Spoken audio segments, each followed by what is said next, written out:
நான் உங்க மேல சுமத்துனது பழிதான். நான் சொன்னது அபாண்டம் தான். இது என் வாழ்க்கை பறி போயிடுமோங்கிற பயத்துல சொல்லல. பழிய சுமத்துறது எவ்வளவு பெரிய பாவங்கிறத என் வாழ்க்கையில உணர்ந்துதான் சொல்றேன். நான் 10 மாசம் சுமந்து பெத்தெடுத்து புள்ள மேல ஆணையா சொல்றேன். இங்க கூடி இருக்க ஜனங்க எல்லாரும் முன்னாடியே சொல்றேன். நீங்க உத்தமே, நீங்க உத்தமே. உங்க கால வேணாலும் விடுற என் வாழ்க்கையை கெடுத்துறாதீங்க. என்னங்க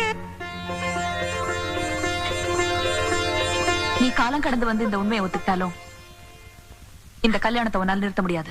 ஏன் முடியாது? இங்க இருக்கிறவங்க அத்தனை பேரை உங்களுக்கு சாதகமா பேசினாலும் சரி, என் உயிரே போனாலும் சரி, இந்த கல்யாணத்தை நான் நடக்க விட மாட்டேன். அப்படி அது மீறி நடந்தா அது என் பொணத்து மேலதான் நடக்கணும். என் புருஷனை நான் யாரையும் பங்கு போட்டுக்க விட மாட்டேன். என் புருஷன் எனக்கு மட்டும்தான். என் புருஷன் எனக்கு மட்டும்தான். இதத்தான் உங்ககிட்ட இருந்து எதிர்பார்த்தேன். என் புருஷன் எனக்கு மட்டும்தாங்கிற நினைப்பு